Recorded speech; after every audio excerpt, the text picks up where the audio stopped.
Hello everyone. आज इस video में हम डिस्कस करेंगे एंडोप्लाज्मिक रेटिकुलम एंड राइबोसोम के बारे में। हम डिस्कस कर रहे हैं डिफरेंट टाइप के सेल ऑर्गेनेली, उनका structure and function, basic idea उनका। तो आज हम एंडोप्लाज्मिक रेटिकुलम एंड राइबोसोम के बारे में डिस्कस करेंगे, लेकिन उससे पहले हम जानेंगे कि एंडोमेम्ब्रेन सिस्टम क्या होता है सेल में, क्योंकि बहुत सारे ऑर्गेनेल सेल में हैं, जैसे कि mitochondria, chloroplast, ER, Golgi apparatus. तो इनमें से कुछ ऑर्गेनेल होते हैं जो इंटरकनेक्टेड होते हैं, या इनमें एक पाथवे होता है, फ्लो होता है, जिसे हम कहते हैं सिक्रेटरी पाथवे। प्रोटीन के ट्रांसपोर्ट का, डिफरेंट टाइप के कंपाउंड जो सेल में ट्रांसपोर्ट होते हैं, तो वो आपस में इंटरकनेक्टेड होते हैं, उसे हम कहते हैं एंडोमेम्ब्रेन सिस्टम। दैट मीन्स कि जो मेम्ब्रेन बाउंड ऑर्गेनेल है, आपको पता है कि सेल की एक मेम्ब्रेन हमने कल पढ़ी थी, सेल मेम्ब्रेन, जिसे हम कहते हैं प्लाज्मा मेम्ब्रेन भी। प्लाज्मा मेम्ब्रेन कैसा होता है, एक बाइलेयर होता है, लिपिड की बाइलेयर होती है। तो उसी तरीके से यहाँ पे सिंगल लेयर होती है हमारा कुछ सेल ऑर्गेनेल में, जैसे कि माइटोकॉन्ड्रिया में, क्लोरोप्लास्ट में, ईआर में, इन सब में भी मेम्ब्रेन होती है। तो ये मेम्ब्रेन आपस में इंटरकनेक्ट होते हैं। तो इसमें से कौन से ऑर्गेनेल वो हैं जिनमें एंडोमेम्ब्रेन सिस्टम होता है, और कौन से ऑर्गेनेल हैं जिनमें एंडोमेम्ब्रेन सिस्टम नहीं होता है, हम ये पहले ये जानेंगे। क्योंकि कई बार पूछा जाता है कि इनमें से कौन सा ऑर्गेनेल एंडोमेम्ब्रेन सिस्टम का पार्ट है या पार्ट नहीं है। तो एंडोमेम्ब्रेन सिस्टम क्या है, जब डिफरेंट टाइप के सेल ऑर्गेनेल आपस में इंटरकनेक्टेड रहते हैं किसी पाथवे के थ्रू, आपस में structurally as well as vesicle fusion के थ्रू। क्योंकि यहाँ पर जब वेसिकुलर ट्रांसपोर्ट होता है, प्रोटीन का ट्रांसपोर्ट होता है सेल के अंदर, तो ये पाथवे या ये सेल ऑर्गेनेल अलग अलग आपस में कनेक्टेड रहते हैं।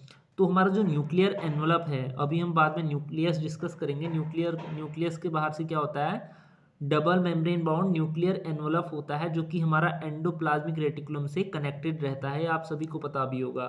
तो जो हमारा न्यूक्लियर एनवलप हो गया, एंडोप्लाज्मिक रेटिकुलम हो गया, Golgi apparatus, lysosome, vacuole and transport vesicle. Vacuole भी आप जानते होंगे, लाइसोसोम भी, लेकिन जो ट्रांसपोर्ट वेसिकल ये क्या है, ये जो प्रोटीन का ट्रांसलोकेशन होता है सेल के अंदर, जब प्रोटीन का ट्रांसपोर्ट होता है तो वहाँ पर वेसिकल्स बनती हैं, गोल्जी बॉडी से, ईआर से, इनसे ब्रेक होके अलग अलग टाइप की वेसिकल बनती हैं।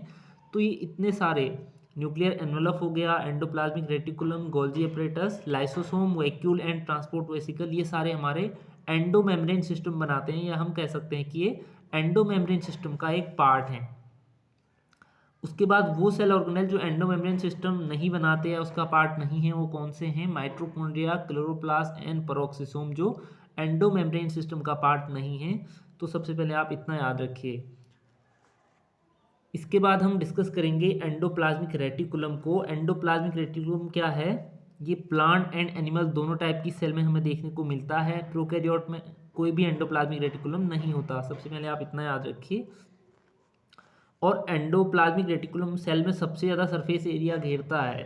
दैट मीन्स कि ये सबसे बड़ा single membrane bound cell organelle है।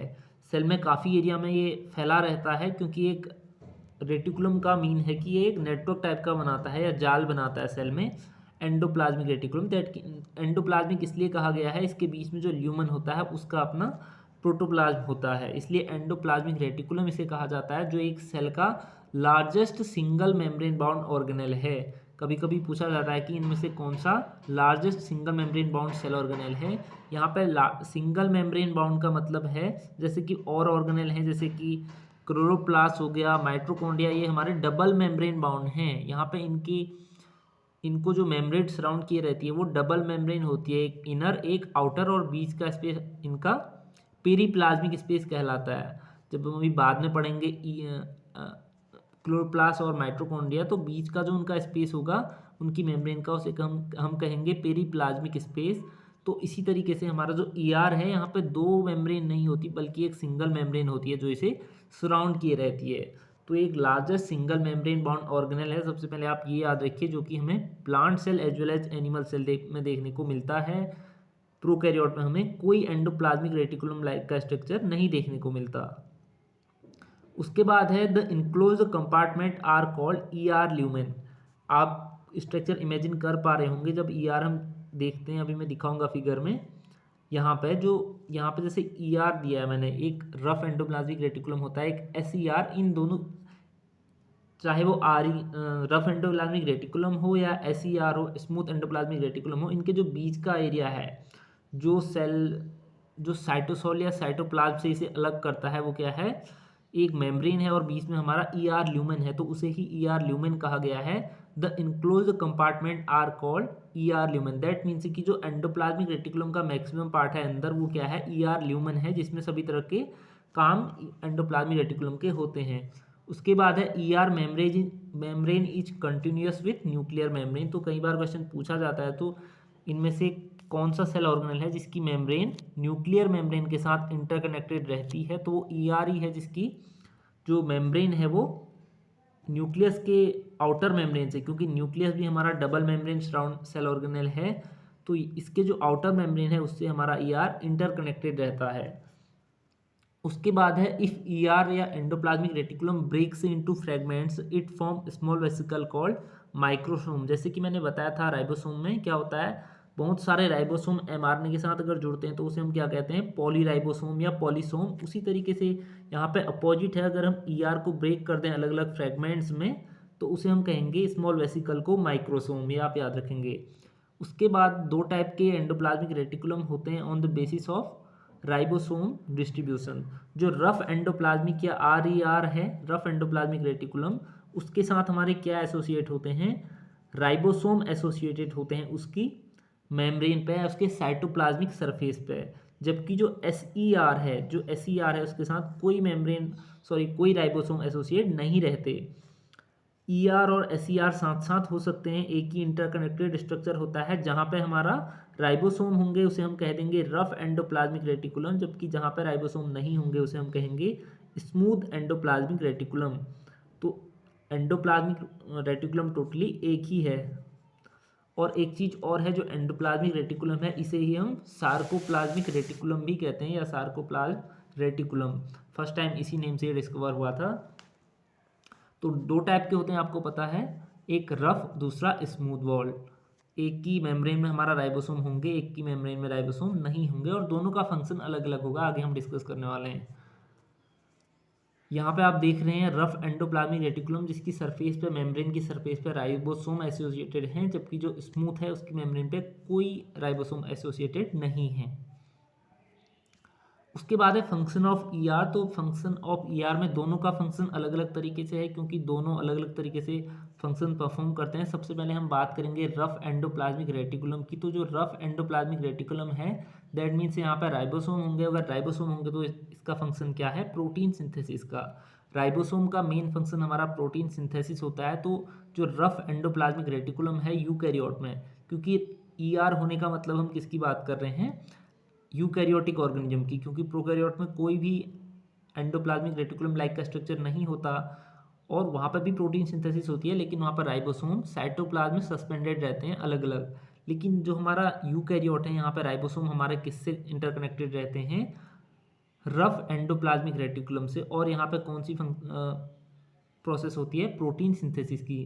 Protein synthesis as well as secretion, that means कि प्रोटीन पहले सिंथेसाइज्ड होगी उसमें, फिर सिक्रीट होगी, तो दोनों फंक्शन परफॉर्म करता है।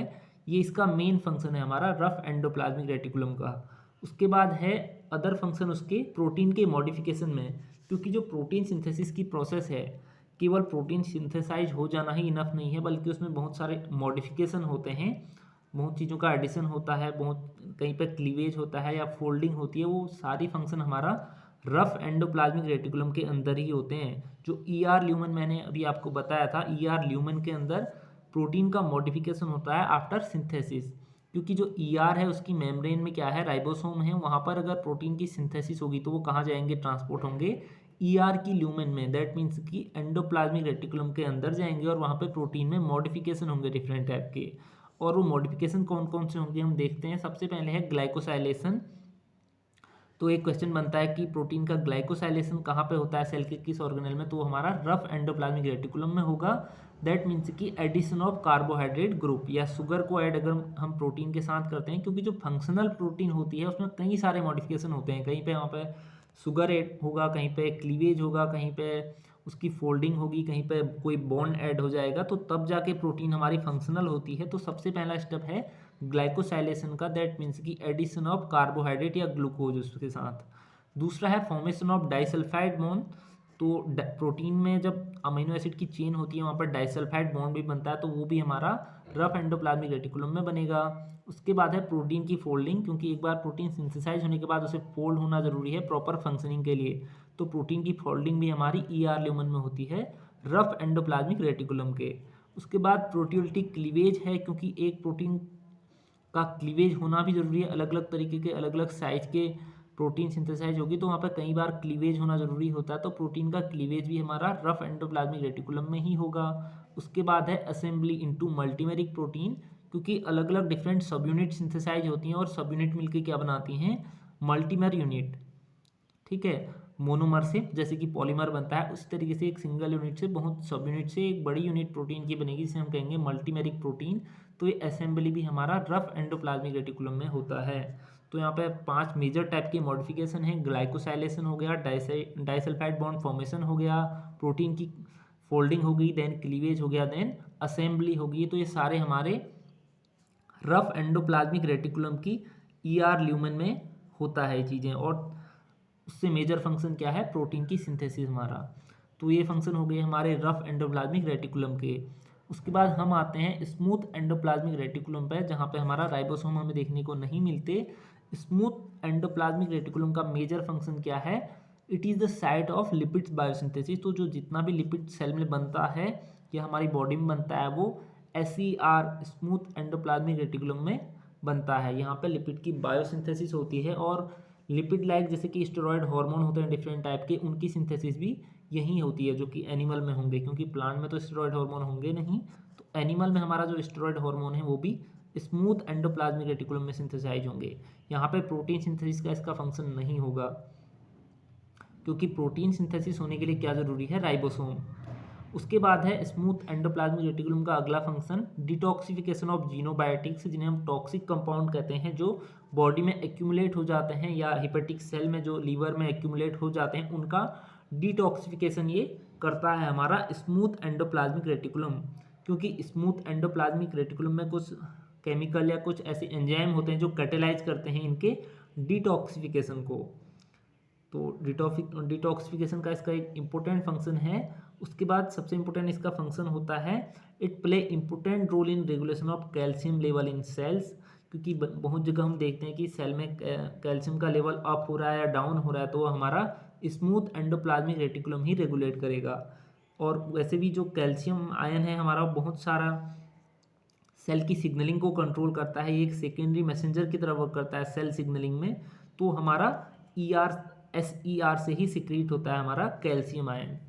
तो कैल्शियम आयन का लेवल रेगुलेशन करता है, डिटॉक्सिफिकेशन करता है, और लिपिड या लिपिड लाइक अदर कंपाउंड को सिंथेसाइज करता है। तो ये 3 मेजर फंक्शन है हमारे स्मूथ एंडोप्लाज्मिक रेटिकुलम के, जो कि कभी भी प्रोटीन सिंथेसिस में इन्वॉल्व नहीं होगा। उसके बाद है हमारा राइबोसोम, जो कि दूसरा सेल ऑर्गेनेल है। ये काफ़ी छोटा होता है, हम इससे सेल ऑर्गेनेल नहीं भी कहीं से ग्रेन्यूल कह सकते हैं। तो राइबोसोम फर्स्ट टाइम डिस्कवर किया था जॉर्ज पेलाडे ने 1953 में। उसके बाद है they are not surrounded by any membrane. अभी इससे पहले मैंने आपको बताया था कि कुछ सेल ऑर्गेनेल होते हैं जो डबल मेम्ब्रेन सराउंडेड होते हैं, जैसे कि क्लोरोप्लास्ट, माइटोकॉन्ड्रिया, जो कि डबल मेम्ब्रेन सराउंडेड होते हैं, outer membrane and inner membrane. और कुछ होते हैं जो सिंगल मेम्ब्रेन सराउंड होते हैं, जैसे कि एंडोप्लाज्मिक रेटिकुलम, जो कि लेकिन जो राइबोसोम है वहाँ पे कोई मेम्ब्रेन लाइक स्ट्रक्चर नहीं होता, नेकेड होता है एक तरीके से। ये बात आप याद रखेंगे। उसके बाद है राइबोसोम हमारे स्ट्रक्चरली क्या हैं, they are ribonucleoprotein complex. Ribonucleoprotein complex हैं ये, दैट मीन्स कि ये राइबोसोमल RNA एंड प्रोटीन से मिलके बने होते हैं। यहाँ पे एक राइबोसोमल RNA होगा, क्योंकि RNA आपको पता है डिफरेंट टाइप के होते हैं, जैसे कि tRNA, mRNA, rRNA। rRNA stand for ribosomal RNA। तो ये यहाँ पर राइबोसोमल RNA होगा, और क्या होगा, एक राइबोसोमल प्रोटीन होगी। तो दोनों मिलके हमारा क्या बनाते हैं, राइबोसोम बनाते हैं, जिसका मेजर फंक्शन क्या है, प्रोटीन सिंथेसिस में। उसके बाद है इट कंसिस्ट ऑफ 2 सब यूनिट ऑफ अनइक्वल साइज।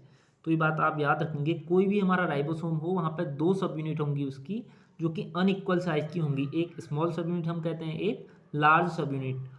और राइबोसोम में इतना वेरिएशन है उसके स्ट्रक्चर में। सबसे पहले हम प्रोकैरियोट की बात करेंगे। तो प्रोकैरियोट में किस टाइप के राइबोसोम हमें देखने को मिलते हैं, 70S टाइप।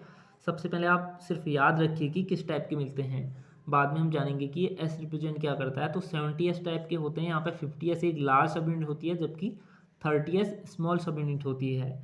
जो 50s है उसकी फर्दर 2 सब यूनिट और होती हैं 23s एंड 5s, जबकि जो 30s है उसका एक ही सब यूनिट होती है 16s। तो सबसे पहले आप याद रखेंगे कि प्रोकैरियोट में 70s टाइप का राइबोसोम होता है, उसके बाद उसकी 2 सब यूनिट होती हैं 50s एंड 30s। 50s को फर्दर क्लासीफाई किया गया है 23s एंड 5s में, जबकि 30s को सिंगल सब यूनिट में जिसे हम 16s कहते हैं। ये मैं इसलिए बता रहा हूँ क्योंकि कई बार पूछा जाता है कि 30s सब यूनिट है जो उसका स्मॉल सब यूनिट उससे क्या है 16s, काफ़ी इंपॉर्टेंट होता है क्योंकि जो 16s है इसका काफ़ी ज़्यादा यूज है आज के टाइम में मोलिकुलर टैक्सोनॉमी में। दैट मीन्स कि इसका जो 16s राइबोसोम है, इसका जो सीक्वेंस होगा डीएनए का, उसका काफ़ी यूज किया जाता है मोलिकुलर टैक्सोनॉमी में डीएनए की एनालिसिस करने में। उसके बाद है यूकैरियोट में जो राइबोसोम के टाइप हैं वो हैं 80s टाइप एंड 80s को फर्दर क्लासिफाई किया जाता है 60s लार्ज सब यूनिट में और 40s स्मॉल सब यूनिट में। एंड अगेन जो लार्ज सब यूनिट 60s है उसे क्लासिफाई किया गया है 3 सब यूनिट में 28s सब यूनिट, 5.8s सब यूनिट एंड 5s सब यूनिट। उसके बाद जो 40s है, 40s जो स्मॉल सब यूनिट है उसे फर्दर डिवाइड किया गया है 18s एक सिंगल सब यूनिट में। जिस तरीके से यहाँ पर 30s को 16s में डिवाइड किया गया था, उसी तरीके से यहाँ पर 40s को सिंगल 18s सब यूनिट में डिवाइड किया गया है। तो ये है हमारा यूकैरियोट टाइप के राइबोसोम। उसके बाद है कि राइबोसोम हमारा सेल में होता है, लेकिन सेल से बाहर हमारा ये दैट मीन्स कि सेल के अंदर ही जो सेल ऑर्गेनेल होते हैं उनके अंदर उनके खुद के राइबोसोम भी होते हैं। जैसे कि 2 ऑर्गेनेल ऐसे हैं क्लोरोप्लास्ट और माइटोकॉन्ड्रिया, जिनमें हमारा अलग से राइबोसोम हमें देखने को मिलते हैं। उसके अंदर भी सेल ऑर्गेनेल के अंदर भी हमें राइबोसोम देखने को मिलते हैं, दोनों में, क्लोरोप्लास्ट में भी माइटोकॉन्ड्रिया में। और कहाँ पे? सिर्फ यूकैरियोट में, क्योंकि प्रोकैरियोट में आपको पता है chloroplast and mitochondria like structure कुछ होता ही नहीं है। तो जो क्लोरोप्लास्ट में हमें राइबोसोम देखने को मिलते हैं वो 70s टाइप के होते हैं। दैट मीन्स कि अभी जो हमने पढ़ा था प्रोकैरियोट टाइप के, ठीक है। तो क्लोरोप्लास्ट में हमारा प्रोकैरियोट टाइप के राइबोसोम होंगे और माइटोकॉन्ड्रिया में भी प्रोकैरियोटिक टाइप के, लेकिन इन्हें हम 50s 55s यूनिट आज के टाइम में कहते हैं। पहले इसे 70s ही कहा जाता था और आप 70s भी बोल सकते हैं या 55s इसे बोलेंगे, लेकिन यहाँ पे किस टाइप के होंगे? हमारे प्रोकैरियोट टाइप के राइबोसोम होंगे, ना कि यूकैरियोट के। जबकि यूकैरियोट के अंदर हमारा क्लोरोप्लास्ट और माइटोकॉन्ड्रिया है, तो वहाँ पे यूकैरियोट टाइप का होना चाहिए, लेकिन यहाँ पे क्या होता है? प्रोकैरियोट टाइप के राइबोसोम होते हैं।